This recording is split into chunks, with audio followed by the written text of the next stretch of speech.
Bu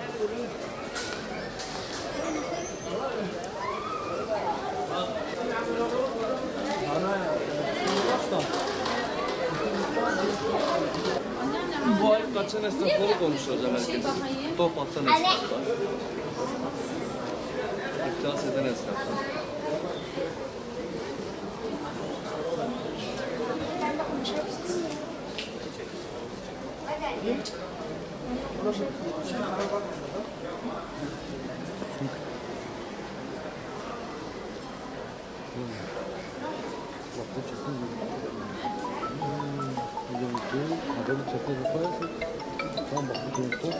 Vatandaşlarımızın ilgilendiği, en çok sıkıntı yaşadığı asgari ücretle ilgili sıkıntıdır. Bu asgari ücretin yükseltilmesi ve minimum 4.000, yani benim şahsi fikrim maksimum da 4.500 civarı olmasını istiyoruz. Tabii bunun o fiyata çekildikten sonra devlet bunun vergisini mi düşer, vergisini mi almaz? Veyahut da vergiyi o mu karşılar? Ama sonuç itibariyle bunu hem denetleyecek, denetlemesini yapacak. Çünkü normalde indirim yapar, vergi almaz. Ne olur? Bu sefer işveren çalışanına yansıtmaz. Ne olacak? Sonuçta gene mağdur olacak olan kimdir? Asgari ücret çalışandır. Yani eğer vergiden muaf olacaksa bile vergiden muaf ettiği işverenleri denetlemesi lazım. Yoksa değişen hiçbir şey olmayacak yani. Ha 3.000'dir, ha 4.000, ha 6.000 değişen bir şey olmayacak. Çünkü asgari ücretin cebine aynı para girecek. Yani onun denetlenmesi sağlanırsa iyi olur.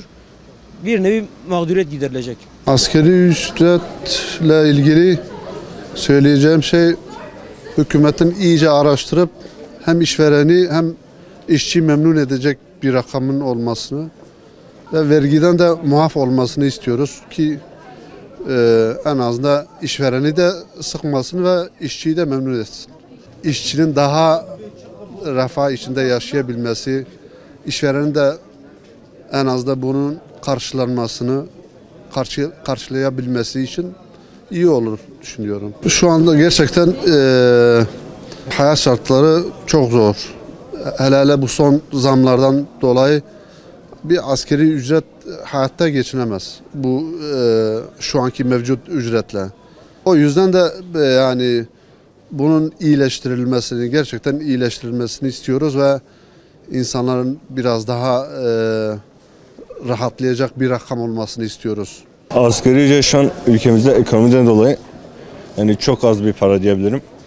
Şu an bir yağ tenekesi olmuş 400 lira, bir un olmuş 250-300 lira. Kira uçmuş, kiralar 1,5-2 milyar. Yani vergiler biraz daha indirilmeli, biraz daha muaf tutulmalı.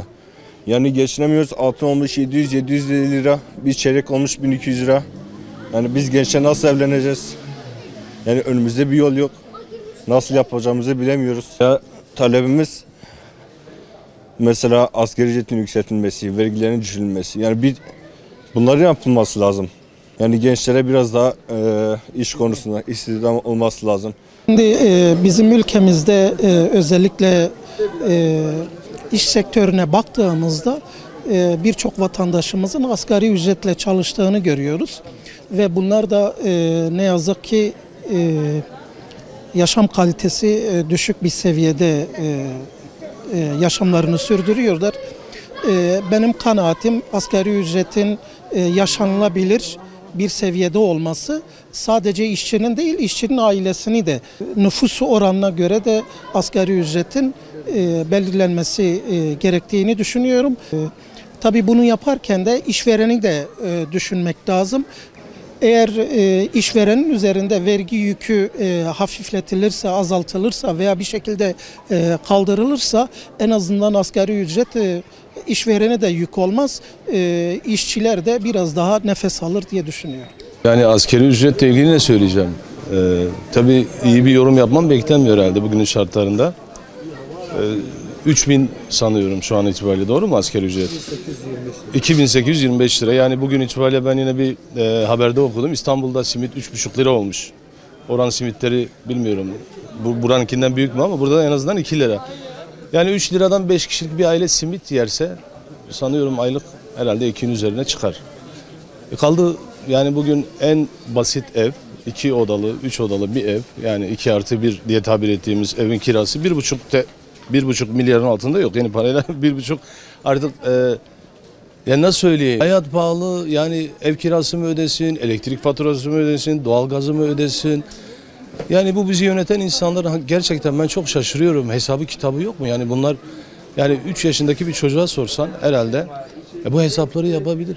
Yani 3.000 lirayla geçinebiliyorum diyen insan, bilmiyorum, ben onun yani aklından şüphe ederim. 750 lira gram altın sanıyorum. Dolar bugün 13 milyon. Asgari ücretin bence bugün minimum, yani minimum diyorum bunu, Türkiye şartlarında en az 5.000 TL olması gerekiyor. Yani 2.000, 1.5-2.000 ev kirası, 2.000 mutfak masrafı, 1.000 lira da faturalar. Bu yani böyle çok normal şartlarda geçinebilme. Hani diyorum ya minimum, yani 5.000'e de tabiri caizse acız. Asgari geçim şartı için 5.000 diyorum ama yani biraz daha normal bir yaşam için sanıyorum Türkiye şartlarında 10.000 çok da aslında abartılacak bir rakam değil. Sanıyorum özel sektör ödüyor bu parayı. Yani devletle bir alakası yok. Bir de onun vergi olayı var. Ondan da muaf tutulması lazım asgari ücretin. Asgari ücreti çalışanı olarak bence asgari ücretin şu an için en az 5.000 lira olması gerekiyor yani. Şartlardan olsun, gerek ev halkının kendini geçindirmesi olsun. Yani bir çuval onun 450 liraya gitmesi, bir teneke yağın, 18 litre teneke yağın 350 lira olması bence gayet normal değil bunlar. Bunların önüne geçilmesi gerekiyor bir an önce ve bunlara bir dur denilmesi gerekiyor. Bence yani 5.000 lira da kurtarsa ilerleyen zamanlarda o da iyi olur bence diye düşünüyorum.